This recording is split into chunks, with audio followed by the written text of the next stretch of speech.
하나님의 말씀 오늘 요한계시록 6장입니다.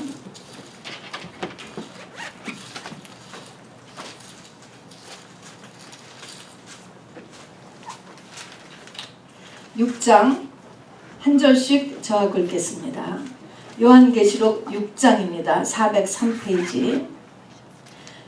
내가 보매 어린 양이 7인 중에 하나를 떼시는데 그때 내가 들으니 네 생물 중에 하나가 우레소리같이 말하되 오라 하기로 이에 내가 보니 흰 말이 있는데 그 탄 자가 활을 가졌고 면류관을 받고 나아가서 이기고 또 이기려 하더라. 둘째 인을 떼실 때에 내가 들으니 둘째 생물이 말하되 오라 하니 이에 다른 붉은 말이 나아가라. 그 탄 자가 허락을 받아 땅에서 화평을 제하여 버리며 서로 죽이게 하고 또 큰 칼을 받았더라. 셋째 인을 떼실 때 내가 들으니 셋째 생물이 말하되 오라 하기로 내가 보니 검은 말이 나오는데 그 탄 자가 손에 저울을 가졌더라. 내가 내 생물 사이로부터 나는 듯한 음성을 들으니 이르되 한 데나리온에 밀 한 대요 한 데나리온에 볼이 섭되더라. 또 감람리와 포도주는 해치지 말라 하더라. 넷째 인을 떼실 때 내가 넷째 생물의 음성을 들으니 말하되 오라 하기로 내가 보매 청황색 말이 나오는데 그 탄자의 이름이 사망이니 음부가 그 뒤를 따르더라. 그들이 땅 4분의 1의 권세를 얻어 검과 흉령과 사망과 땅의 짐승들로서 죽이더라. 다섯째 인을 떼실 때 내가 보니 하나님의 말씀과 그들이 가진 증거로 말미암아 죽임을 당한 영혼들이 제단 아래에 있어 큰 소리로 불러 이르되 거룩하고 참되신 대주여 땅에 거하는 자들을 심판하여 우리 피를 갚아주지 아니하시기를 어느 때까지 하시려 하나이까 하니 각각 그들에게 흰 두루마기를 주시며 이르시되 아직 잠시 동안 쉬되 그들의 동무 종들과 형제들도 자기처럼 죽임을 당하여 그 수가 차기까지 하라 하시더라. 내가 보니 여섯째 인을 떼실 때에 큰 지진이 나며 해가 검은 털로 짠 상복같이 검어지고 달은 온통 피같이 되며 하늘의 별들이 무화과 나무가 대풍에 흔들려 설익은 열매가 떨어지는 것 같이 땅에 떨어지며 하늘은 두루마리가 말리는 것 같이 떠나가고 각 산과 섬이 제 자리에서 옮겨지매 땅의 임금들과 왕족들과 장군들과 부자들과 강한 자들과 모든 종과 자유인이 굴과 산들의 바위 틈에 숨어 산들과 바위에 말하되 우리 그에 떨어져 보좌에 앉으신 이의 얼굴에서와 그 어린 양의 진노에서 우리를 가리라. 그들의 같이 읽습니다. 그들의 진노의 큰 날이 이르렀으니 누가 능히 서리요 하더라. 아멘.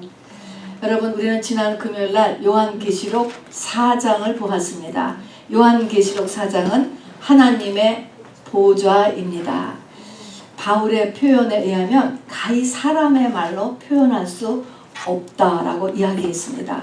근데 오늘은 이제 예수님이 그 천국의 중심에 계신 하나님의 보좌에 앉으신 하나님을 보니까 하나님의 오른손에 있다는 것은 가장 중요한 일이라는 것입니다. 하나님께 있어서 가장 중요한 일이에요. 뭐냐면 7인으로 봉한 두루마기를 보게 되었습니다. 인을 영상 한번 보여주실까요? 비밀 문서라고 저기 했는데 두루마기를 보았습니다. 저게 뭐라 그랬죠? 유대인이었던 사도 요한은 그것이 무엇인지를 금방 알아보았습니다. 무엇이냐면 고엘 문서였던 것입니다. 땅은 조상으로부터 내려온 것이기 때문에 팔면 안 되는 것이었죠. 근데 어쩔 수 없이 땅이나 밭을 팔게 되었을 때, 또 가족 중에 누군가를 노예로 보내게 되었을 때 그 사정을 자세하게 써서 장로들의 증인을 받아서 저렇게 그 내용을 자세하게 써놓은 것이에요. 그런 다음에 2명 이상이죠. 저기는 7이에요. 7사람이 증인으로 정말 이렇게 팔았습니다. 1에이커에 과수원하던 땅이 있는데 언제 받았는데 어떻게 해가지고 몇 월 며칠 날 누구에게 얼마에 팔았습니다. 자세한 내용을 다 거짓말 아니고 정확하게 다 쓰는 것입니다. 여러분 다 써서 저거를 이제 쓴 다음에 이게 일하는 거야. 어떤 장로가 사인을 하고 그 다음에 초를 해가지고서 딱 붙였대요. 초니까 뭐 누가 뜯어서 고친다던가 그럴 수 없잖아. 그럼 뜯으면 금방 다 들통나잖아. 그래서 못 뜯게 언제까지? 고엘이 나타날 때까지. 그래서 고엘은 그 이제 일가친척 중에 책임과 의무를 가지고 있는데 한 사람이 내가 저거를 대신 사주겠다 라고 했을 때 와서 신청을 하면은 저거를 뜯는 것입니다.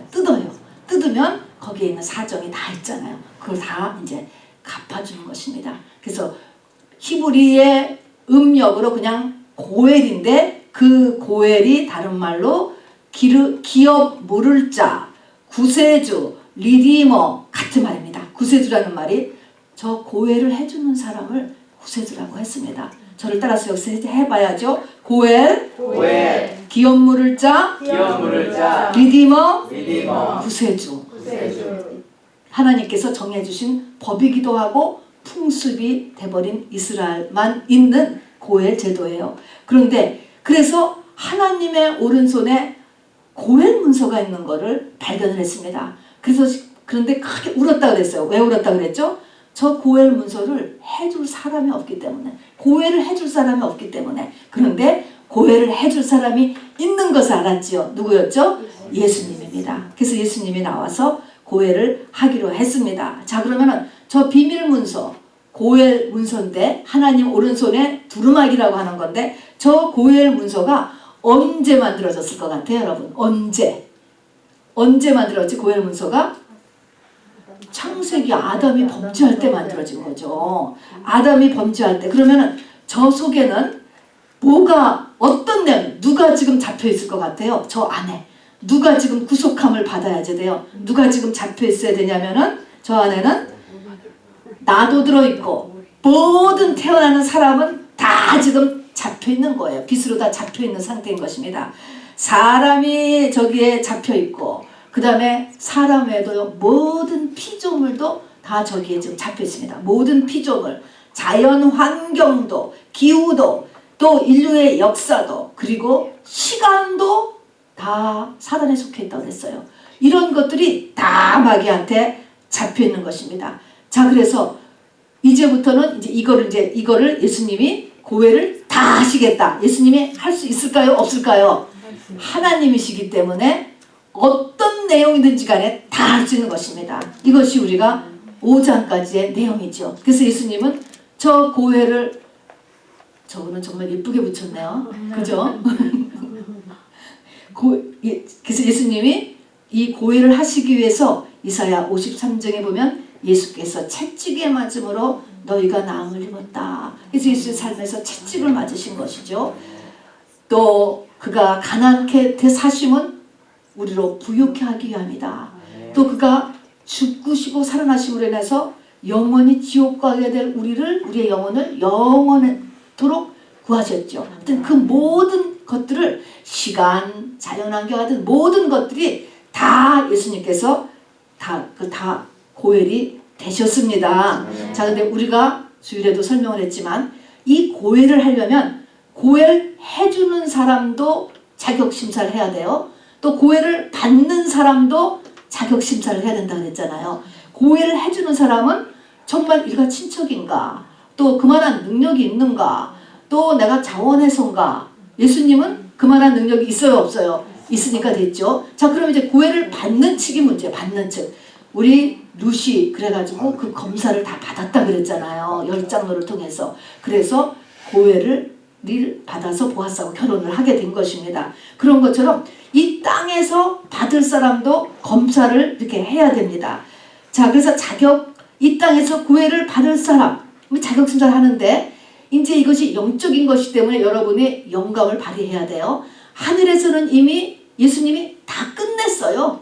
그래서 막 찬양을 얼마나 했는지 모르잖아. 하나님이 예수님께서 고해를 다 하셨다고, 다 하셨는데 그게 5장이에요. 근데 계시록 6장에서부터 무슨 일이 일어나냐면은 7인의 재앙, 7 나팔의 재앙, 7 대접의 재앙이 순수하게 재앙만이 6장에서부터 16장까지가 전부 그 재앙의 내용. 이게 도대체 뭔가 하냐? 뭔가 하는 것입니다. 이게 뭐냐면 요 7인, 7 나팔, 7 대접의 재앙을 통해서 이 땅에서 고해를 받을 만한가? 어떤 사람이 그것을 훈련시키고 테스트하는 것이 바로 요 7 나팔, 7 대접의 재앙인 것입니다.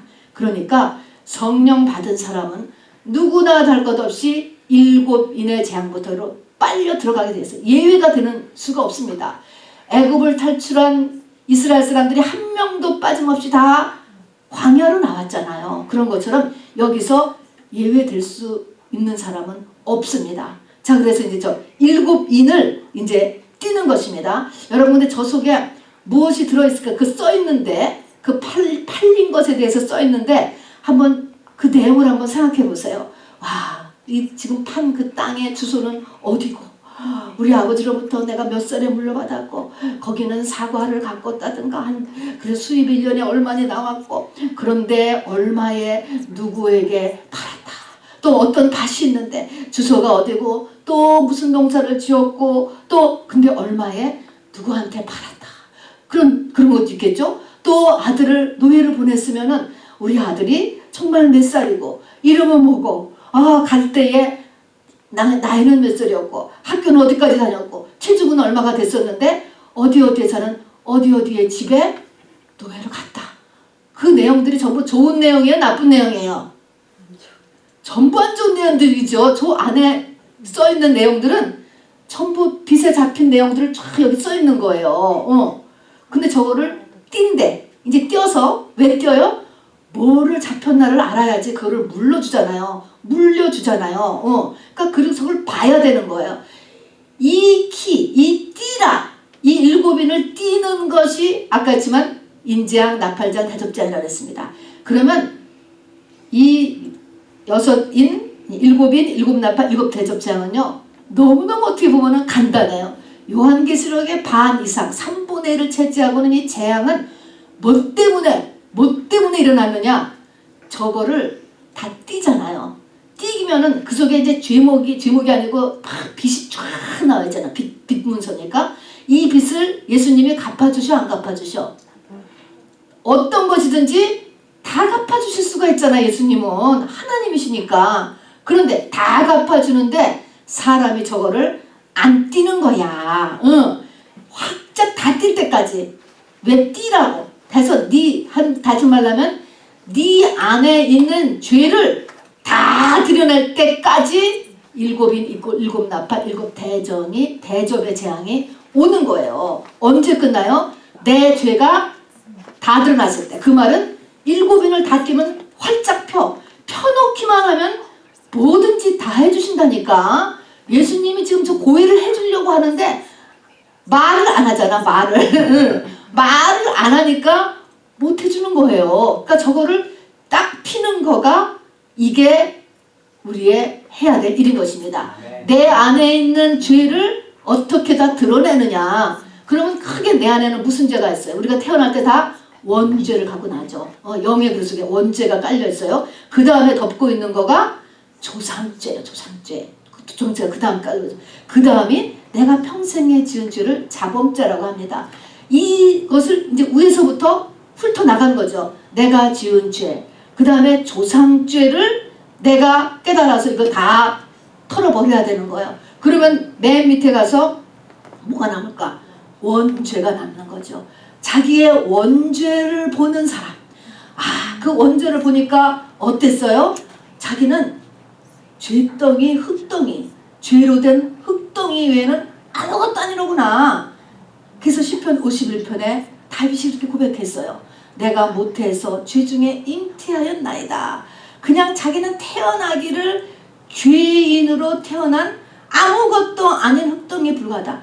요거를 까지를 가는 거예요. 왕이라는 거 다 없어졌어. 다윗 히스기야의 병을 고친 거, 욥이 문제를 해결한 거, 또 가장 샘플은 다윗이죠. 영원한 왕이 되고 신부 다 똑같이 뭐냐면 자기의 원죄까지를 파고 들어간 거예요. 우리가 원죄를 모르는 사람은 없죠. 원죄라는 게 있다. 근데 내 속에 있는 내 맨 밑바닥이 바로 리워야단이 딱 자리 잡고 있다. 내가 마귀하고 짝이 되어서 이 세상에 태어났어. 내가 우리 남편이 마귀였구나. 이게 원죄를 보는 거예요. 나의 그 실체를 이론이 아니고 실제로 완전하게 이렇게 딱 깨닫는 그 상태를 이루라고 나를 다 터는 거죠. 그렇게 하고 나오는 것이 인과 나팔과 대접입니다. 그러면 결국은 뭐를 채워야 되는 거죠? 회개를 채우라는 것입니다, 여러분. 여러분, 회개라고 하는 것은 반성도 아니고요, 정죄가 아니고 자책이 아니에요. 회개는 내가 정말 회개를 했다 그러면 다시는 그 일을 안 하는 게 회개예요. 변화요, 변화. 그러니까 내가 확실한 변화가 일어나야만 되는 것이죠. 자, 이제 요것이 이제 일곱 인과 나팔과 대접의 내용입니다. 여러분 얘기했지만 회개는 정죄나 자책이 아니에요. 회개는 깨달음이에요. 깨달음. 회개는 믿음 있는 사람만이 할 수 있어요. 회개는 성령의 도우심이 있어야만 할 수 있는 거예요, 여러분. 그래서 가장 어려운 게 회개예요. 가장 치열한 영적 전쟁이 회개입니다, 여러분. 나는 요즘 회개하고 상관없는 삶을 살고 있어. 그럼 뭐예요? 완전히 사단에 사로잡혀 살고 있다는 걸 알아두셔야지 돼. 회개? 그런 얘기하면 갑자기 기분이 나빠진다. 이거 큰일 나는 것입니다, 여러분. 그래서 회개, 하나님은 우리가 살고 있는 것, 우리의 교회 생활, 또 인과 나팔과 대접의 이 문제들은 전부 다 하나님이 뭐를 털으라고? 죄를 털으라고. 터는 게 아니고 내가 하나님 앞에 오픈만 하면 돼. 쫙 두루마기 다 피워놓기만 하면 쫙 예수님이 어린 양이 다 갚아주신다니까. 못 피는 거야 이거를요. 이거 피는 것이다 라고 이야기했습니다. 자, 그래서 가장 치열한 영적 전쟁이요, 믿음이 있어야만 하고 성령이 있어야만 하는 것이 회개입니다. 여러분, 그래서 다윗이 시편 51편을 쓸 때 초신자가 아니었어요. 이위 골리앗과의 전쟁 승리는 아주 10대에 한 것이고요. 그 다음에 10여 년을 광야 생활을 사울한테 쫓기면서 광야 생활에서 하나님 앞에 인정받았잖아요. 인정받아서 왕이 됐고, 왕이 된 후에도 법궤를 궁으로 가져올 때 50억 줄 정도로 그렇게 기뻐했고, 그 다음에 하나님을 위해서 성전을 짓겠다고 하나님 앞에 오퍼를 했을 만큼 하나님 앞에 믿음도 크고 하나님의 사랑도 받고 했을 때 일어난 것이 밧세바 사건이고, 시편 51편에 바로 이 죄를 완전히 털은 사건이 바로 그때 일어났던 것입니다, 여러분. 그러니까 이거는 믿음 없는, 우리가 회개 그러면 꼭 믿음 없는 사람이 하는 것 같은데 그렇지가 않다라는 것입니다, 여러분. 믿음이 있는 사람이 하는 것이에요. 욥도 시작이 어떻게 됐습니까? 욥이 죄가 많아서 환난을 당했습니까? 욥기 1장을 보면 욥은 동방의 의인으로 시작을 하는 거예요. 그 에리어에서 가장 믿음이 좋고 본이 되는 사람에게 하나님이 지금 이 죄를 들이댔던 것입니다. 그렇게 했을 때 동방의 의인이다, 믿음이 있었잖아요. 그럼에도 불구하고 세 친구의 도움을 받아서 회개에 성공할 수가 있었습니다. 이것도 믿음이 큰 사람이 하는 거죠. 히스기야 왕도 마찬가지죠. 히스기야는요, 다윗 다음으로 훌륭한 왕이었어요. 그는 왕이 돼서 모든 우상과 그런 산당들을 다 부셔냈습니다. 그리고 하나님 앞에 성실했고, 그리고 기도의 용사였어요, 히스기야가. 그런데 그 히스기야가 이제 병에 걸려서 나갈 때도 히스기야도 이 죄를 다 털므로 인하여서 바로 이 역전을 시켰던 것입니다. 왜냐하면은 모든 것들이 다 털려지면은 우리가 고해를 만나는 거니까 키가 여기에 있다라는 것입니다. 그래서 우리가 이제부터 볼 건데, 일곱 인을 보면 아까도 일곱 인만 띄면 확 펴지는 거잖아요. 그래서 일곱 번째 인 안에 일곱 대접이 들어있고, 일곱 대접 안에 일곱 나팔이 들어있어요. 결국은 일곱 인이에요. 자, 그러니까 모든 죄가 다 들어만 나면 된다라고 하는 것을 잊지 마시기 바랍니다. 그래서 5장 1절에 보면은 하나님의 보좌의 오른손에 두루마기가 있는데 그 두루마기에 안팎으로 써졌다. 그리고 7인으로 봉하였다라고 하는 것은 완전하게 이거는 확실한 것이다. 누가 사기친 것도 아니고 중간에 변경시킨 것도 아니고 거짓말한 것도 아니고 7이라는 것은 완전하게 아주 정확하게 잘 써졌다는 것이고, 그런데 저 빈 문서가 안팎으로 써졌다라고 하는 의미는 우리의 심판은 바로 구원이다 라고 하는 양면성을 얘기하는 것입니다. 심판이라는 것은 뭐냐? 고난이에요.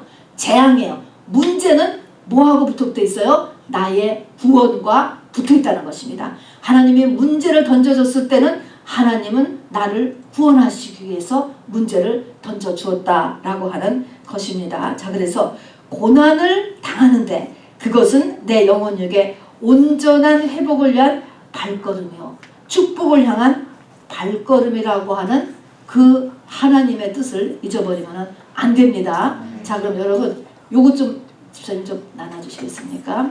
여러분이 또 한번 직접 써보면은요 조금 마음에 더 남을까 해가지고 한번 해봤습니다. 자, 프린트물을 보시면 여기 잡판에다가 대고 쓰시려면은 갖다 쓰시기를 바랍니다. 계시록 6장부터 16장까지가 7인, 7나팔, 7대접의 재앙입니다. 이거는 재앙이에요. 우리가 다 아다시피 7인의 재앙, 7나팔의 재앙, 7대접의 재앙, 전부 다 재앙인데 이 재앙이 고해를 완성하는 일이고 이게 바로 예수님의 신부가 되는 일이에요. 에덴을 회복하는 거예요. 에덴보다 더 좋게 되는 거죠. 그 다음에 창조의 목적을 달성하는 일이에요. 하나님으로서는 천지창조의 목적을 달성하는 것이고 내 입장에서는 내가 태어난 목적을 이루는 거예요. 왜 살아? 왜 태어났어? 이것 때문에 사는 거예요. 하나님은 왜 천지창조를 했어? 하나님은 사랑이신데 사랑의 대상자를 만드는 것이 하나님의 천지창조의 목적이시거든요. 자, 그래서 창조의 목적을 달성하고요. 그 다음에는 이것이 영생. 영생은 영원히 산다. 그런 의미도 있지만 또 하나의 영생의 의미는 이때의 영생이라는 것은 새 에루살렘 성에서 하나님과 같은 수준으로 사는 것을 영생이라고 합니다. 그 다음에 이것이 온전해지는 길이요, 영적 성숙을 이루는 길이요, 이기는 자가 되는 길이요, 결론은 7인, 7나팔, 7대접을 통해서는 내 죄를 다 드러냄으로써 이것이 이루어진다라고 하는 것입니다. 그래서 우리의 교회 생활이에요. 이것이 바로 요 인나팔 대접, 요거를 잘 우리가 눈치를 채고 잘 견뎌서 바로 다 펴야 돼. 저 인을 다 떼서 뚜루룩 탁 떼가지고 쫙 그냥 펴놓을 수 있을 때, 그럼 하나님이 다 해결해 주시니, 그럼 신부가 되는 것이고 온전해지는 것이고 이기는 자가 되는 것이고 에덴을 회복하는 것입니다, 여러분. 자, 우선 거기다 한번 써보세요. 재앙의 종류, 인의 재앙, 나팔 재앙, 대접 재앙. 이걸 언뜻 보면은 재앙이잖아, 다 무섭잖아, 나쁜 거잖아. 그런 게 아니라니까요. 자, 그래서 의미를 먼저 봐야 돼요. 인이라는 것은 어떤 종류의 고난이냐? 종류의 종류. 이제 여러분 종류, 인은 종류, 나팔은 시기, 대접은 크다. 이렇게 외워두셔야 돼. 크다. 자, 그러면 종류, 고난의 종류예요. 종류, 나팔은 시기, 대접은 크다. 두 번째 의미는 이제 종류인데 인이다. 인이라는 것은 사인이라는 거거든요. 비밀이다. 그런 의미예요. 두 번째 의미는 비밀. 뭐가 비밀이라고? 뭐가 비밀인 거예요? 눈에 보기에는 사고예요. 재앙이에요. 근데 그게 아니라니까? 그게 아니고 축복을 주려고 하는 거예요. 하나님께서는. 그리고 또 비밀이라는 것은 우리가 사람이 생각하는 거하고 다르다는 거예요. 이게 비밀이라는 거예요. 이는 비밀. 자, 교통사고가 났어요. 교통사고가 나서 보니까 빗길에 미끄러졌어. 저도 그래요. 빗길에 미끄러져서 사고가 났습니다. 이거는 내가 생각하는 거예요. 근데 비밀은 그게 아닌 거예요. 하나님은 그게 아닌 거예요. 너 사고가 난 것에 대해서 하나님이 뭔가 깨닫게 하시려는 게 깨닫게. 그거를 찾아내야 돼. 그거를. 그래서 여기 보면은 인, 나팔, 대접 일어날 때마다 다 야고보 선지자는 한마디로 해서 너희 중에 고난당하는 자가 있느냐? 어떡하라고? 저는 기도할 것이요. 누가 기도해요?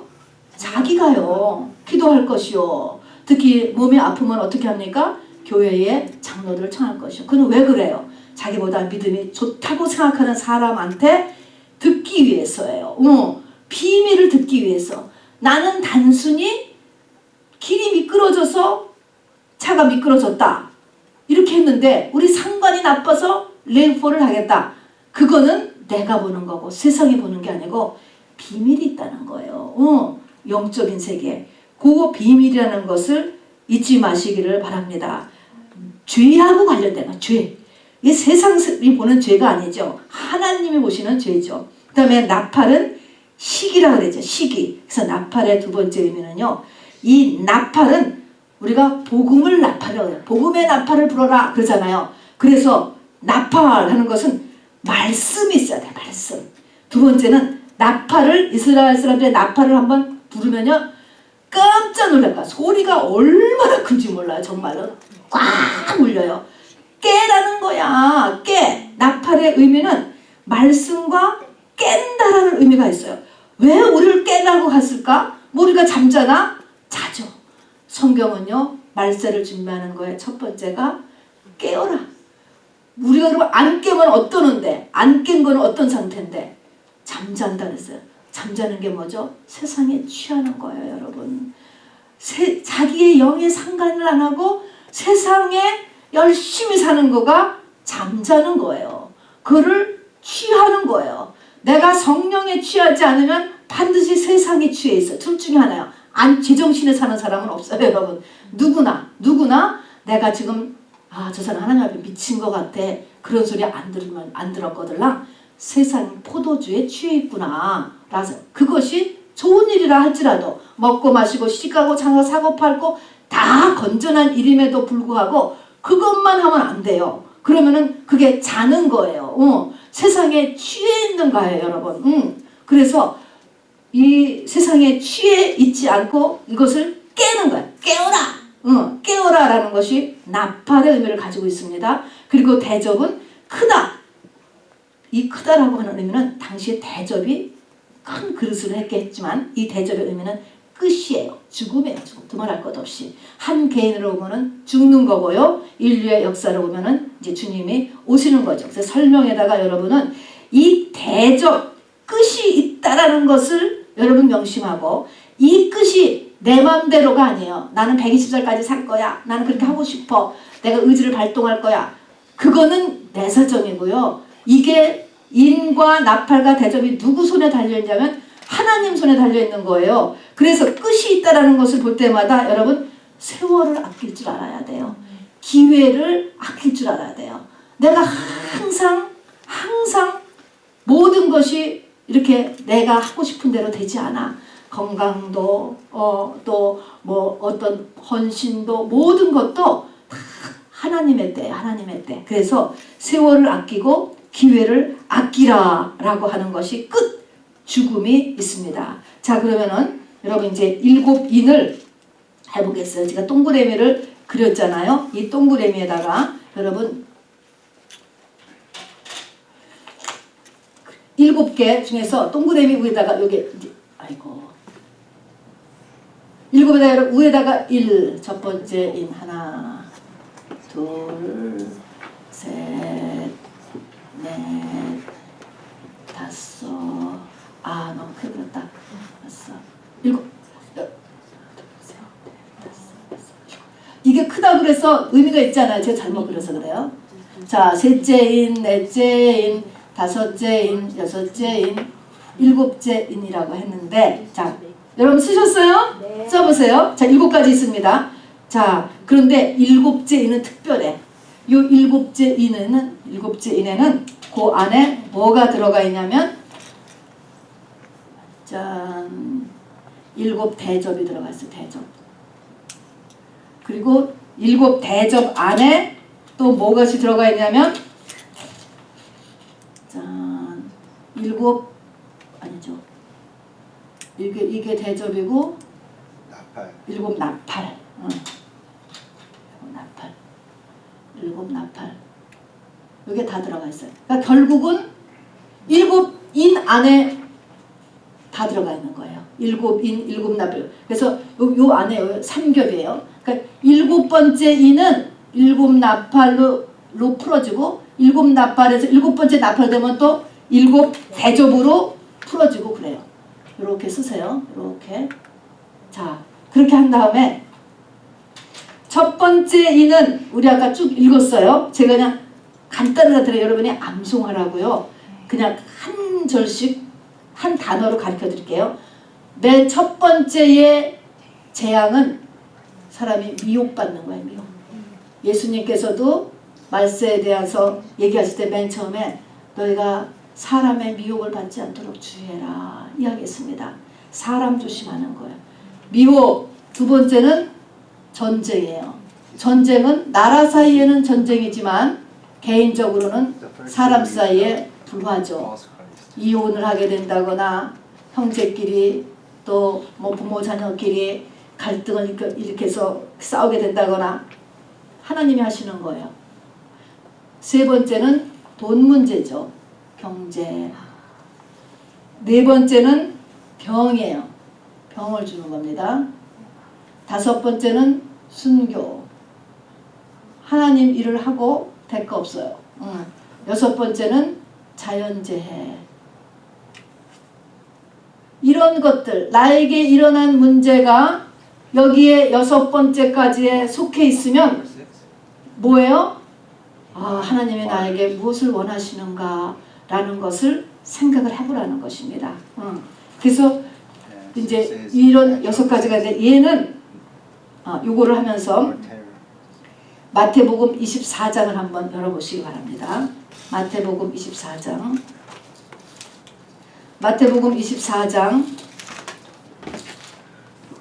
3절에서부터 7절까지 마태복음 24장 3절에서 7절까지 40페이지 읽읍시다. 시작.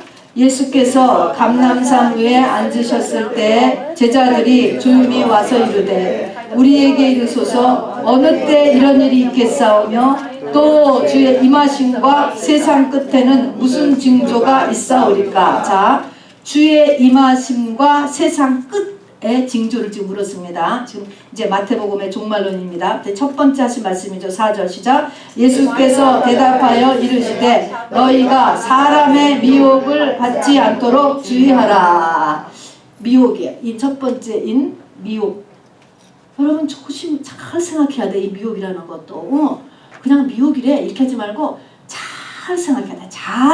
잘 생각해야 돼요. 그리고 이미 내가 과거에 미혹에 빠졌었구나 라고 한다면 왜 그랬는가 라는 걸 하나님 앞에 물어봐야 돼요. 나한테 어떤 부분을 하나님께서 고쳐주시기 위해서인가 라고 하는 걸 해봐야 돼요. 어디 읽었죠? 5절 같이 읽읍시다. 시작. 많은 사람이 내 이름으로 와서 이르되 나는 그리스도라 하여 많은 사람을 미혹하리라. 난리 소문은 듣겠으나 너희는 삼가 두려워하지 말라. 이런 일이 있어야 하되 아직은 아니니라. 민족이 민족을 나라가 나라를 대적하여 일어나겠고 곳곳에 기근과 지진이 있으리니 이 모든 것은 재난의 시작이라. 네, 여기까지만 읽습니다. 왜 이걸 읽었냐면은 무슨 일이 쭉 이야기하고서 아직 끝은 아니니라. 또 전쟁과 기근과 지진이 있는데 이 모든 것이 재난의 시작이라. 진짜가 또 있다는 거예요. 진짜. 그러니까 시작이라. 요거를 그냥 예수님께서 설명하신 거예요. 그래서 이런 거 전쟁이 또 미혹이 뭐 이런 것들이 이렇게 일어나지만 이게 이제 메인 환란이 아니에요. 뒤에 가면 일곱 나팔의 재앙, 이제 대접의 재앙 이제 계속 나오거든요. 그러니까 이런 것들이 이제 일어나는데 그 다음에 여기서 우리가 여기서 볼 것은요. 요런 재앙의 이제 특징이 요런 재앙은 어디다 갔을까? 여러분이 반복. 돈 문제 한 번 하고 끝나는 게 아니고 해결했는데 또 와. 1년 뒤에 또 오고 1년 3년 뒤에 또 와. 돈 문제 계속. 병 해결했는데 또 오고. 하여튼 여러 이런 일들이 이 일들은 이 6가지는 얘 특징은 인해 재앙은 반복적이다. 두 번째는 가치도 역사. 병도 걸리고 돈도 없고 이런 거죠. 집안에서도 그냥 말도 안 하고 전부 혼자 살고 막 난리가 나면서도 또 병도 걸리고 막 이렇게 막 같이 역사를 하는 거예요. 그래서 이런 것들이 한 번에 끝나는 게 아니고 또 미혹했다가 전쟁 갔다 돈 이렇게 쭉 가는 게 아니에요. 6가지가 막 사람에 따라서 하나님만 하나님이 가장 적합한 것을 주시는데 반복적으로 하고 가치도 주고 근데 이런 일이 일어나고서 똑같은 게 아니고 이게 참 정말 기가 막힌 거가 점진적이야. 뭔가 보이지 않게 세지는 거야. 내가 여기서 안 고쳤어. 제가 저거를 회개해야 되는데 제가 저거를 고쳐야 되는데 제가 저 부분을 강화해야 되는데 안 하고 있어. 이거를 계속 이것도 줬다 안 하고 있으면 어떻게 돼요? 점점 세지는 거예요. 세진다. 이렇게 막 하면서 세지는 거. 세진다가 그러니까 그 점진적인 특징을 지니고 있어요. 가만히 자기 자신을 한번 조용할 때 여러분 생각해 보셔야 돼요. 오늘도 생각해 보셔야 돼요. 세지고 있습니다. 자, 그러면 이제 두 번째는요. 나팔입니다. 똑같이 둘, 셋, 넷, 다섯, 여섯 위에다가 번호를 써주세요. 1, 두 번째 나팔, 세 번째 나팔, 네 번째, 다섯 번째, 여섯 번째, 7번째 나팔은 이제 대접으로 가니까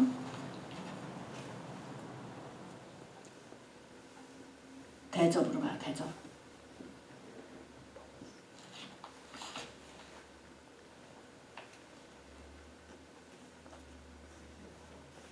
여러분들 여기서 5번째 나팔에다가 중요한 게 하나 있어요. 5개월 황충재앙. 황충재앙이라서 이 황충재앙에서는 죽어지지가 않고 전갈이 무는 것처럼 굉장히 아픈데 너무너무 페인풀한데 죽어지지 않은 황충재앙이 있어요. 자, 그러면은 첫 번째 나팔은 땅의 3분의 1 피해. 두 번째는 바다 3분의 1의 피해. 세 번째는 강과 물샘의 3분의 1의 피해. 네 번째는 해달별의 피해.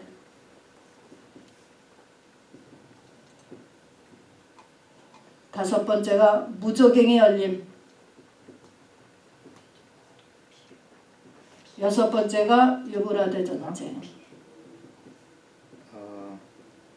썼어요? 네. 천천히 쓰세요.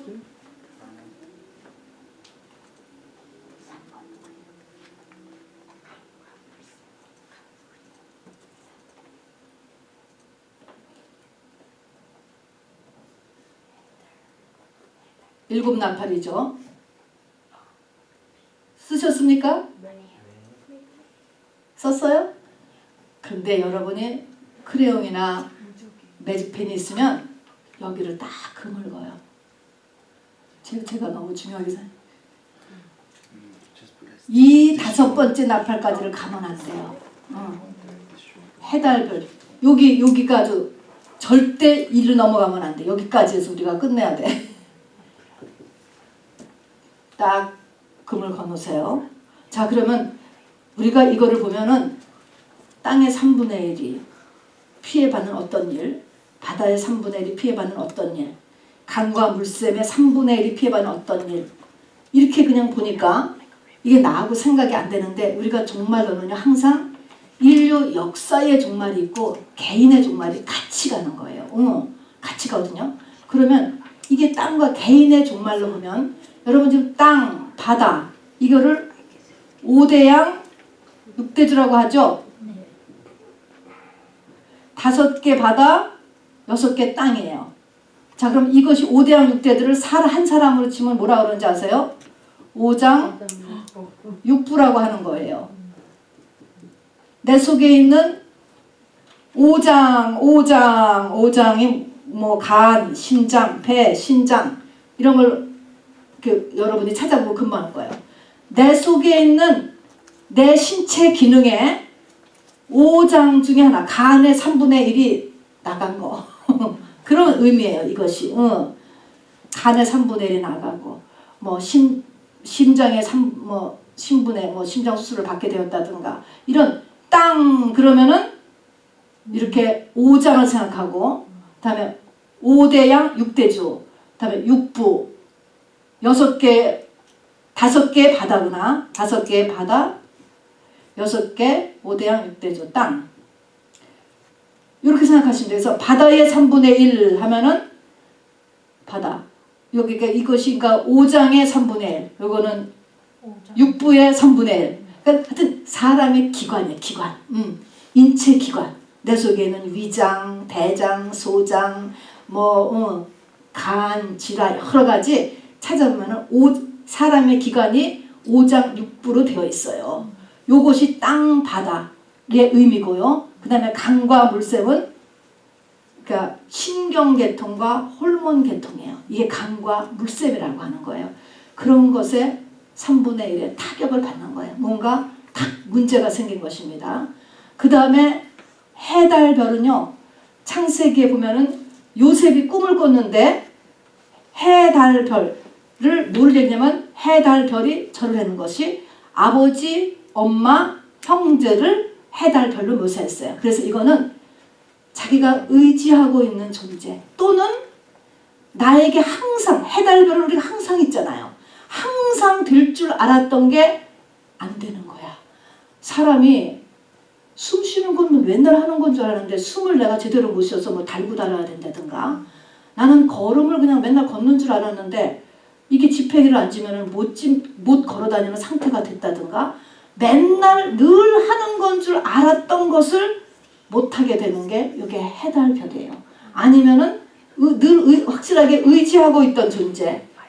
그러니까 우리가 아직 어른이 되지 않았을 때에 부모가 돌아가셨다 애한테 얘는 해달별이 이게 지금 침을 받은 거죠. 해달별이 흐려진 거예요.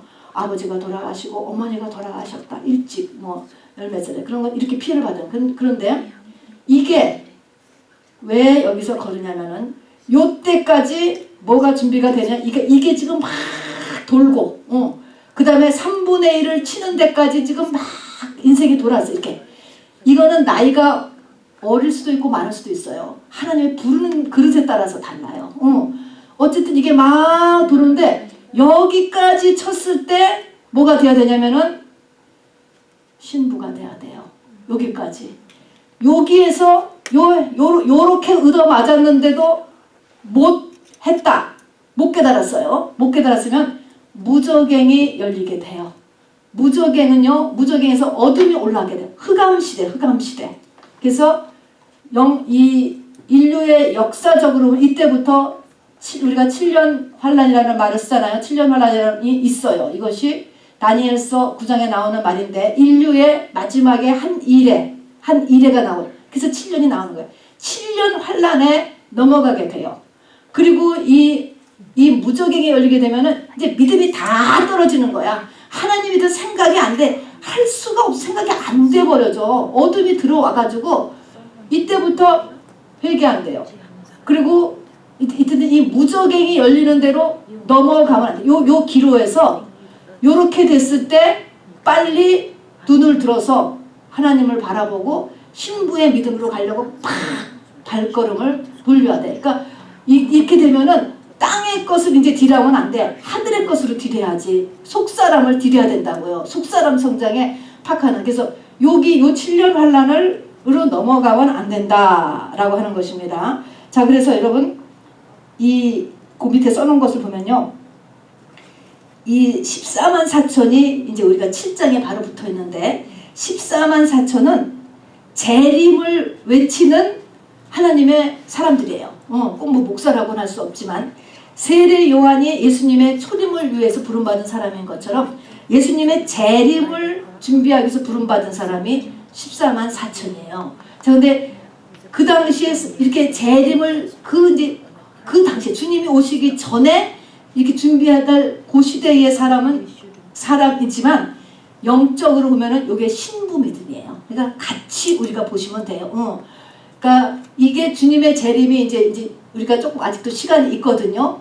보면은요. 그러니까 그때의 14만 4천인데 신부라고 보면 되는데 이 14만 4천이 언제 준비되느냐면 여기에서 다 준비가 끝나요. 그러니까 역사적인 이 그 순서에서도 보면은 요 역사적으로 7년 환란이 진짜 일어나기 전에 요 해달별 필레올 요 때에 14만 4천이 다 준비돼요. 그 기간 동안에. 그래서 14만 4천이 넷째 나팔까지 해서 준비됩니다. 넷째 나팔. 그 밑에다가 써보세요. 14만 4천을 만들어지는 기간이 역사적인 계시록에서 요 때까지 시기예요. 시기. 뭔가가 땅의 3분의 1이 파괴되고 바다가 3분의 1이 파괴되고 물샘의 3분의 1이 파괴되고 해달별이 이상해지고 이런 일이 일어났을 때 일어나는 요때에 14만 4천이 만들어지는 거예요. 신부가 만들어지고 요 14만 4천이 요때 요 무저갱이 열린 요때에 활동해요. 그때 이제 주의 재림을 열심히 전하는 게. 그래서 무저갱이 열리기 때문에 어두운 거야. 깜깜해져. 그래서 이사야 60장에 보면은 일어나 빛을 발하라 그러잖아요. 일어나 빛을 발하라. 어둠이 땅을 덮고 캄캄함이 만민을 가리우려니와 요때를 얘기하는 거예요. 요때. 이때에 여기서 준비된 이미 신부가 된 사람은 어두워져도 상관없어. 이미 딱 쓴 사람들이거든. 신부가 된 요 사람들의 활동 기간이 요때. 요 무저갱이 열려서 이제 무저갱이 열렸을 때 이제 7년 환란이 시작되는 때요. 그래서 이렇게 한때고 이렇게 무저갱이 열린 요때가 되면은 이때가 노아의 시대 때하고 마찬가지예요. 먹고 마시고 시집가고 장가가고 사고 팔고 사람들이 그 외에는 관심이 없어. 그것이 머리에 가득 채는 거죠. 과학이 발전하고 AI가 발전하고 뭐 컴퓨터가 발전하고 의학이 발전하고 그렇지만 다 그거는 영의 일이 아니에요. 영으로는 흑암이요. 무저갱이 열렸기 때문에 흑암이 올라왔기 때문에 안 되는 거야. 그리고 그 가운데 마지막 하나님의 은혜가 뭐냐면 5개월 동안 이 무저갱이 열리는 가운데서 흑암과 함께 황충이가 올라왔다는 거죠. 올라와가지고 어떤 어둠의 세력이죠. 사람들을 전갈을 묻는 것 같이 괴롭게 하고 차라리 죽었으면 좋겠다는데 죽어지지도 않는 그런 재앙이 임해요. 이게 뭐냐면 마지막 회개의 기간이에요. 마지막 회개의 기간. 그런 기간에. 그때 회개하라고 하는 게 또 이제 24만 4천 신부가 가가지고 자살할 게 아니고 회개해야 되는 거야 라고 얘기하는 거죠. 그래서 요 5개월 한층 재앙은 마지막 하나님의 회개의 기회라고 생각하시면 되고요. 그 다음부터는 이제 회개 안 됩니다. 자, 여기 보면은 제가 여기 프린트물에 여기라고 써 있는 거는 역사적인 종말이에요. 역사적인 종말에서는 7년 환란이 5번째 나팔에서부터 시작됩니다. 여러분 이 프레임을 그냥 이렇게 머리에다 잘 넣어놓으세요. 그게 가장 제가 봐서 맞다라고 하는 거를 뽑은 거예요. 뽑고 해서 한 거니까 다섯째 나팔부터가 이제 7년 환란이 시작된다. 그리고 14만 4천의 사역 기간이 이제 다섯째 나팔 기간이고, 그리고 참고로는 예수님의 공중 재림은 유브라데 전쟁 요때 저는 요때로 봅니다. 공중 재림이에요. 지상 재림이 아니고 공중 재림.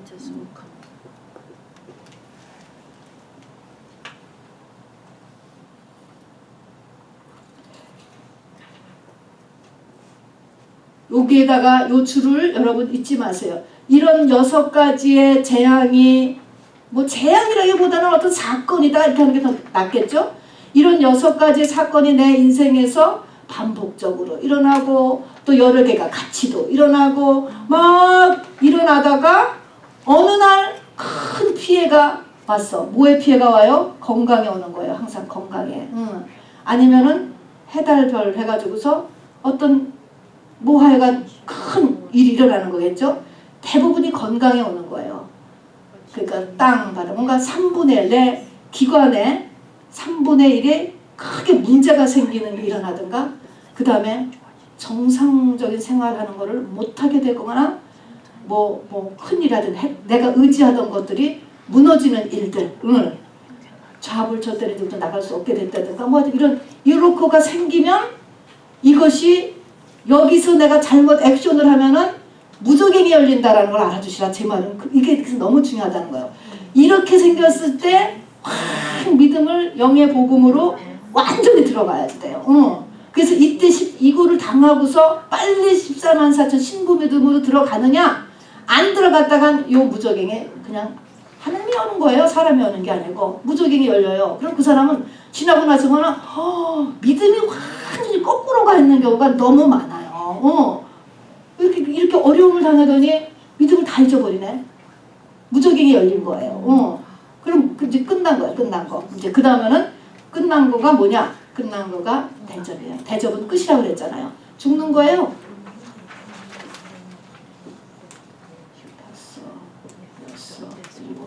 자, 역시 1, 2, 3, 4, 5, 6, 7, 7 대접을 넣어서 써줘 보세요. 맨 첫 번째는 뭘로 죽느냐? 전체가 독한 종기.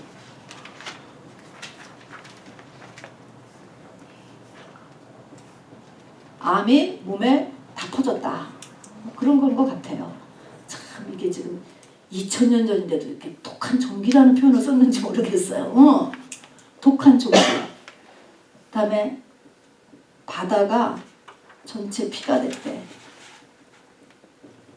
자, 바다가 전체 피가 됐다. 바다는 아까 뭐라 했죠? 5장이라고 그랬죠? 5장이 다 피가 됐다. 끝났다라는 거예요. 심장의 기능이 끝나고, 신장의 기능이 끝나고, 간의 기능이 끝나서 죽었다, 죽는다 그 소리야. 그 다음에 여기는 강과 물샘이 전체가 또 피가 돼. 전체가 피가 됐다. 죽는 거예요.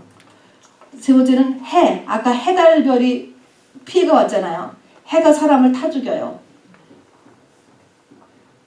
내가 의지하고 있고 뭐 어쨌든 그 부분이 나를 죽게 하는 거예요.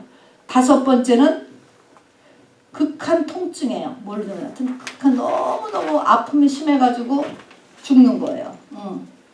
여섯 번째는 아마겟돈 전쟁. 이 아마겟돈 전쟁은 이것이 사실은 끝이에요. 아마겟돈 전쟁이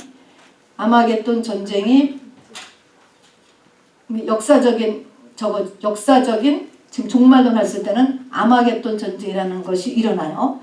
아마겟돈 전쟁은 뭐하고 했냐면 나의 겉사람과 속사람의 마지막 대결이에요. 저것이 역사적인 종말론에서는 예수님과 이 땅의 불신자 세력 전부하고 예수님하고 저기 싸우는 거거든요. 이스라엘의 아마겟돈이라는 것에서 모든 불신 세력과 예수님하고 싸운다.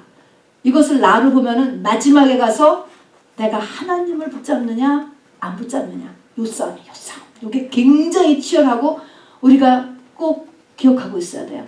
임종이 가까우면 우리가 막 더 신방도 많이 가야 되고 찬양도 드러나야 되고 더 열심히 예배 드려야 되는 거야. 사실은요. 요 아마겟돈 전쟁이 남아있기 때문에 그래요.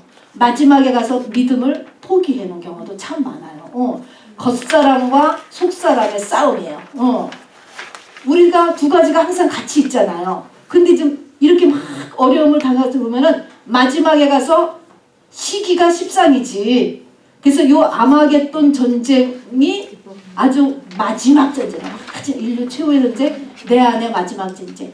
요거 해서 이겨야지 우리가 신부가 되는 거예요.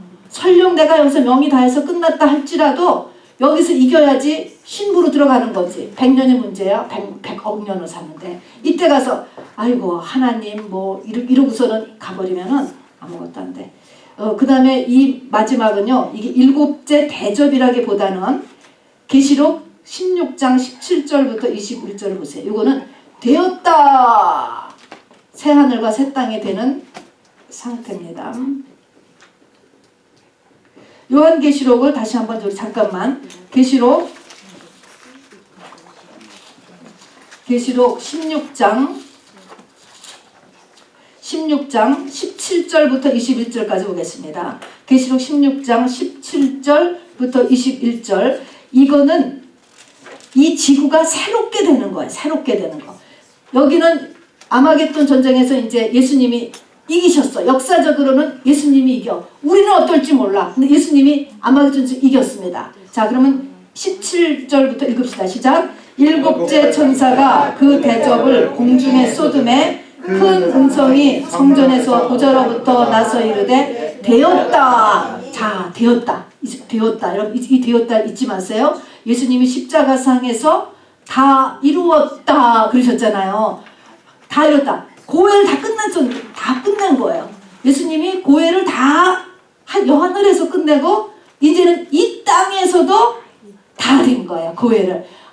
보니까 루시 고해 심사를 했잖아요. 10명의 장로를 데려다가 했더니 합격. 현숙한 여인이고 정말 합격을 해가지고 결혼을 하잖아. 그런 것처럼 이때가 되었다라고 하는 거가 다 이 땅에서 다 되었다 그런 것입니다. 되었다 하시니 19, 18절 시작. 번개와 음성들과 우레소리가 있고 또 큰 지진이 있어 얼마나 큰지 사람이 땅에 있어온 이래로 이 같은 큰 지진이 없었더라. 여러분 지금 지진 7도 지진 막 굉장하잖아요. 이때는 인류 역사의 최고 한 번도 없던 가장 큰 지진이 이때 일어나는 거예요. 땅이 재평성되는 거죠. 그러니까 최고의 지진 이래로 땅이 있어온 이래로 이같이 큰 지진이 없었더라. 19절 시작. 큰 성이 세 갈래로 갈라지고 만국의 성들도 무너지니 큰 성 바벨론이 하나님 앞에 기억하신 바 되어 그의 맹렬한 진노의 포도주잔을 받음에 각 성도 없어지고 산악도 각대 없더라. 또 무게가 한 달란트나 되는 큰 우박이 하늘로부터 사람들에게서 내림에 사람들이 그 무왕의 재앙 때문에 하나님을 비방하니 그 재앙이 심히 크리더라. 회개해요? 안 해요. 이제는 회개 안 되는데요. 그냥 계속 하나님을 비방했다, 원망했다 그것만 나와요. 이때 되었다라고 해서는 사상 최대의 지진과 천체의 이상입니다. 천체. 그래서 40km나 되는 우박이 하늘로부터 떨어졌다. 그랬습니다. 그래서 아마겟돈 전쟁 이거는 이제 이 땅을 이렇게 새롭게 하는 모습이에요. 그리고 앞에 가서 요한계시록 11장을 보세요. 11장. 계시록 11장 15절부터 18절까지 우리가 찬양 신나게 하는 일곱 나팔 불 때 나의 이름 그거를 그 내용이죠. 11장 15절부터 18절까지 읽읍시다. 시작.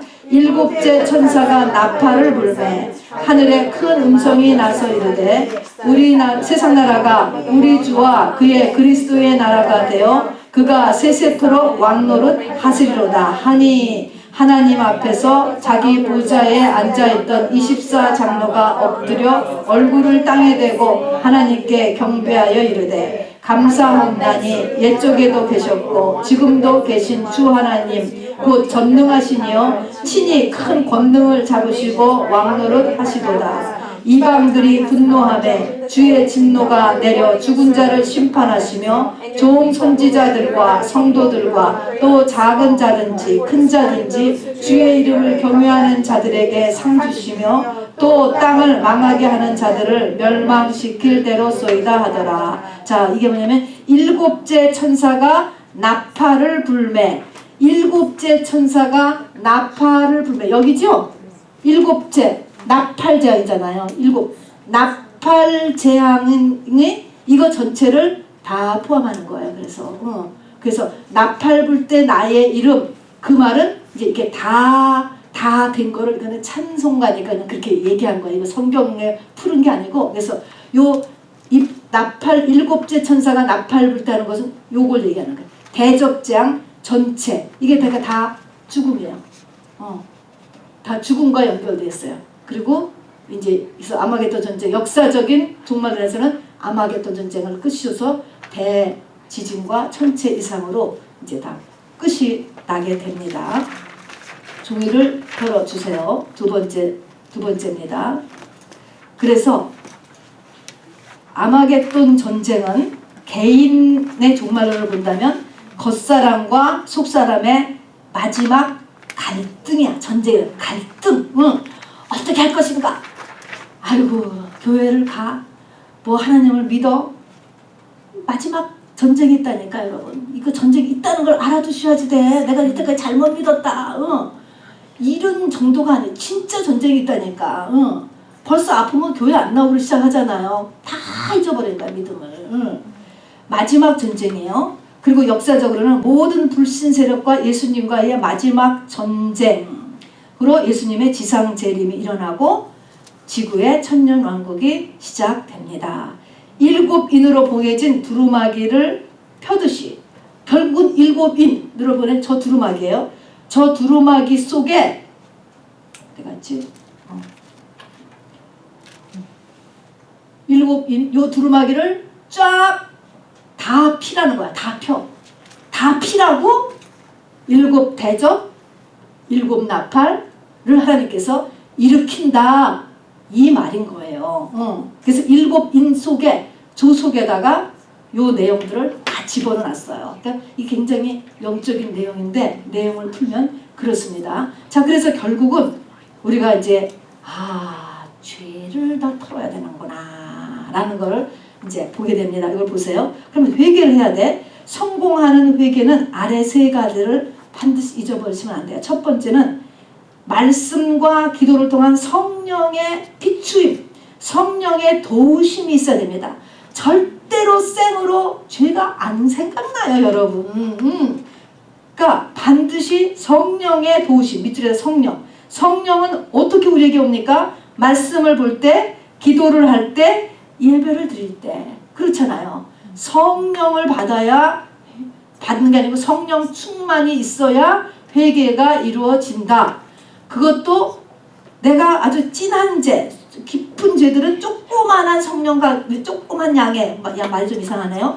작은 양의 성령 가지고는 안 씻어지는 게 있어. 죄가. 우리가 떡게가 확 진 거는 성령이 많이 있어야지 돼. 그래야지만 비춰져. 죄가 떡떡해서 불려야 돼. 불려. 그런 것처럼 안 떨어져요, 여러분. 죄가 이렇게 뚝뚝. 왜냐면 이거는 회개는 내가 하는 거예요. 남이 보기에는 저 사람 너무 교만하다. 정말 교만한데 저거 해야 되는데 본인은 교만하다고 생각 안 하는 것도 많거든요. 그거는 내 속에 성령의 분량이 차기 전에는 못 깨달아요. 그래서 성령의 도우심이 있어야 된다. 두 번째는 그러나 내가 회개하려는 의지 발동이 반드시 필요합니다. 여러분, 의지 발동. 다윗의 위대한 점은 그거 왕이 여자 하나하고의 문제가 생긴 거 더더라도 다 잘 처리했잖아요. 여자는 데려오고 남자는 후에 상을 줘서 다 보내고 다 끝났다고. 끝났고 왕도 잊어버렸어, 그 사건을. 그랬는데 그것을 나단 선지자가 죄라고 이야기했을 때 죄로 받아들여서 그것이 죄인가? 라고 그때부터 하나님 앞에 몸부림을 쳤다는 게 이게 귀한 거예요. 내가 하려고 해야 하나님이 내 회개를 도와주세요. 그 마귀는 뭐를 붙잡고 있어요? 회개를 못하게 붙잡고 있는 거예요. 그러니까 요거를 내가 하려고 해서 이 천사의 도움이 필요합니다. 그래서 나의 의지가 필요하고, 세 번째는 사단의 방해를 분별하고 이겨내야 돼요. 거기서요. 그죠? 사단은 절대로 우리를 회개하게 안 하죠. 회개하면은 고엘이 다 풀어지는데 안 되는데 절대로 안 되지. 그래서 어떻게 합니까? 마귀는 우리의 관심을 다른 데로 돌리게 해요. 바쁘게 여러분의 마음을 쏟고 여러분의 재미를 느끼게 하는 거, 마음을 쏟는 거, 내 감정을 폭 빠뜨리게 하는 거, 이런 일들을 자꾸 만들어 여러분의 환경 가운데. 분별을 해야 돼요, 여러분이. 분별. 이 일이 내 영혼에 유익한가라는 거를 이제쯤은 생각할 수 있어야 돼. 그전에는 우리 그냥 살자면, 지금쯤이면 여러분이 이 일이 내 영혼의 성장에 도움이 되는 일인가라는 거를 여러분 이렇게 생각할 수 있어야 된단 말입니다. 자, 그래서 관심을 돌리게 하죠. 그 다음에 합리화하죠. 내 스스로 어쩌고 저쩌고 내가 그런 일을 한 것은 그러니까 저렇게 한 거지. 아주 기가 막히게 합리화하죠. 그 다음에 또 잊어버리죠. 다 잊어버려요. 잊어버리고 그냥 있어서 되는, 죄는 있는데 기억을 못해서 회개를 못해. 그런 것은 그래서 되는 거가 치매라는 병이에요. 그래서 그 다음에 모든 죄는 또 어디를 붙잡고 이 죄가 숨어 있냐면 자아를 붙잡고 숨어 있어요. 자존심을 건드렸다고 팔팔 뛰면 회개 못해요. 고집, 체면, 자기 연민, 자기가 불쌍해 죽겠어 그냥. 이런 사람들은 거기에 죄가 숨어 있기 때문에 그 죄를 뺄 수가 없어요. 세상은 회개를 아주 싫어하게 만들었어요. 마귀가 싫어하죠. 그래서 14만 4천이 굵은 베옷을 입고 활동을 하는데, 이 굵은 베옷을 입었다는 것은 회개를 강요했다는 거, 사람들이 회개를 하라고 그랬어요. 사람들이 너무 싫어했어요. 그래서 이 14만 4천이 이제 증인의 두 증인같이 이렇게 활동하는 건데, 죽었을 때 정말 북한에 누가 죽은 것처럼 만약 좋아서 서로 선물을 보냈다 할 만큼 이 회개하라고 하는 사람을 싫어해요. 싫어한다는 것을 알아두셔야 돼.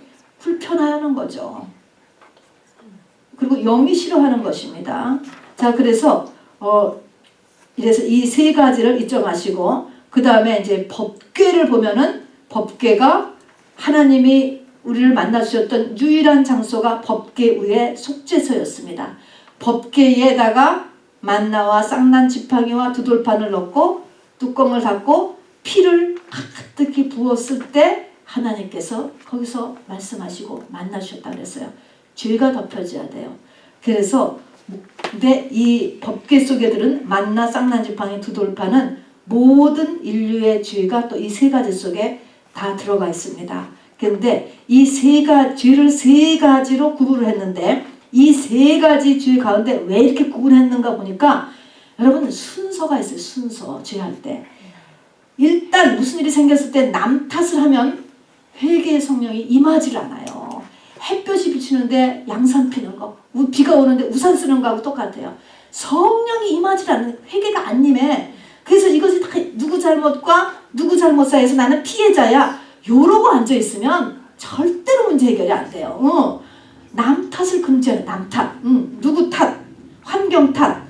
그래서 만나가 모세 탓, 또 아론 탓 해서 우리가 이렇게 고생하고 부추도 못 먹고 고기도 못 먹는다, 남 탓하는 거 이스라엘에서 똑같죠? 그거를 여기다가 이렇게 심볼로 넣어놓은 거예요. 그래서 남 탓하는 거 금지하세요. 그리고 하나님은 나를 만나기를 원해. 오늘도 하나님은 여러분을 만나려고 부르신 거예요. 내가 지금 우리 아들 문제 때문에 여기 와 있는데 오늘은 나 때문에 하나님은 나를 부르신다는 걸 알으셔야 돼요. 그래서 남을 보지 마시고 하나님이 왔으면 나다. 두 번째, 아론의 쌍난 지팡이는 권위의 문제예요. 권위. 그래서 하나님이 세우신 권위자에 대한 죄진 거 반드시 요것부터 해야 다음에 풀려요. 하나님은 요 권위를 굉장히 중요시하게 생각해요. 이 땅의 모든 성도는 여자는 전부 다 머리에 뭘 쓰고 다니라 그랬어. 그래서 유대인은 빵떡 모자 쓰고 권위를 알아라. 이 권위. 그래서 하나님이 세우신 세 권위가 있잖아요. 부모, 다음에 남편, 다음에 목회자입니다. 그래서 하고 엉킨 거 있으면 반드시 요것부터 풀어야 돼요. 그 다음에 10계명을 하나하나 넣고 회개하시기 바랍니다. 자, 그 다음에 밑에 복음을 가진 사람들의 모습, 또 복음을 가졌어도 잘 가진 아주 성숙된 믿음을 가진 사람의 모습, 이것까지 전체가 10가지예요. 요거를 쭉 보면서 내가 회개가 올바로 되었으면 이런 모습으로 가야 되는 거로구나 라는 것을 알아두시기 바랍니다. 끝이니까 찾아봅시다. 계시록 14장 6절부터 7절을 보세요. 계시록 14장 6절부터 7절.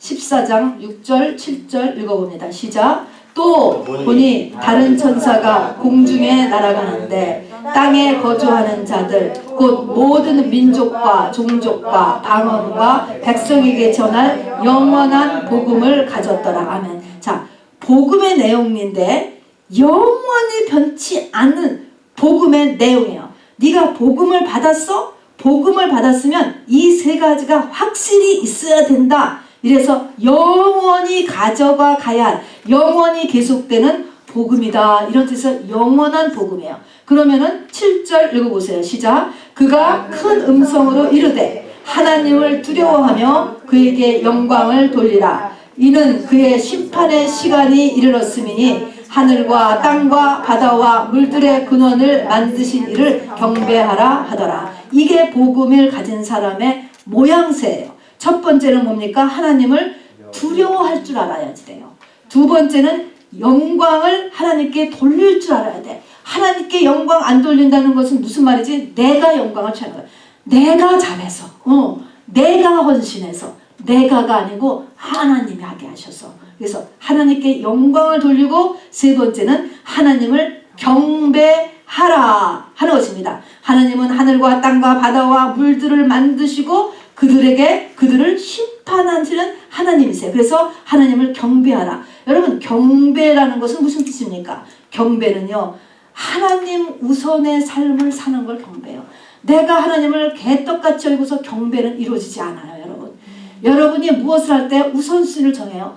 돈이 딸리기 시작한다. 제일 먼저 커트하는 거가 헌금. 또 시간이 바쁘다 그러면 제일 먼저 커트하는 거가 교회 가는 거. 이런 거는 경배가 안 되죠. 경배라는 것은 내 삶의 우선순위를 하나님 우선으로 자꾸 바꾸는 것이, 이걸 해야 경배가 되는 것이지. 안 그러면 무슨 경배가 나오겠어. 내가 남은 시간이 아무것도 할 일이 없으면 내가 그때 교회 한번 간다. 그때는 경배가 안 돼. 벌써 찬양을 해도. 그거는 내가 힘든 시간을 와서 하나님 앞에 했을 때 그게 경배가 나오는 거지. 그 자세죠, 자세. 그래서 이 세 가지가 있어야 돼요. 그 다음에 14만 4천의 모습을 보면 이마에 어린 양의 이름과 하나님의 이름이 있다. 영으로 보는 거예요. 영으로 보니, 물론 육으로 보면 나지만 영으로 보니까 내가 없고 예수의 영이 내 영을 다 차지하고 있어. 그 영은 나의 생각과 마음으로 가는 거거든요. 그러니까 내 이마에 영으로 보면 예수님의 이름이 나오는 거야. 내 영이 없어졌기 때문에 내 더러운 영은 없어졌어요. 그러니까 이게 뭡니까? 새 영을 받은 사람이잖아요. 그야말로 겉사람이 죽은 상태예요.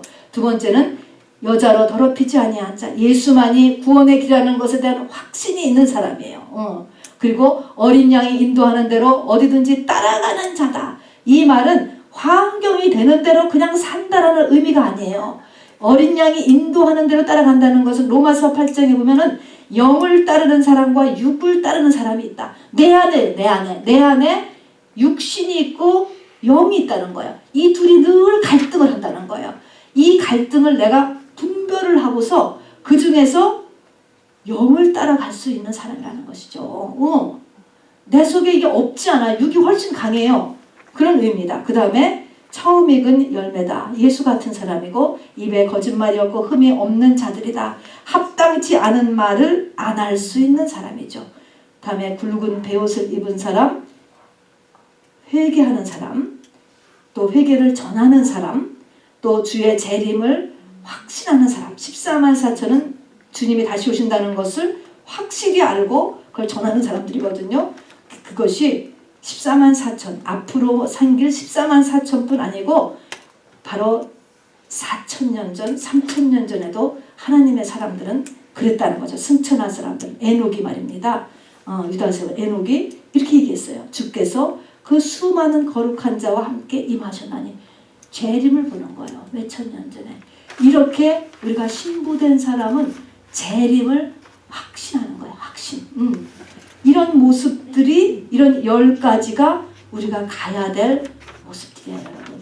자, 요거를, 이런 가야 될 이 모습을 보면서 내가 이런 부족한 것을 어떻게 해야 돼? 그 앞에 있는 그 회개 어떻게 해야 되는가를 보시고 오늘 이렇게 회개에 들어가고 만나 순서가 만나 항아리, 아론의 쌍난 지팡이, 두 돌판 이런 걸 중심으로 회개할 수 있게 되기를 바랍니다.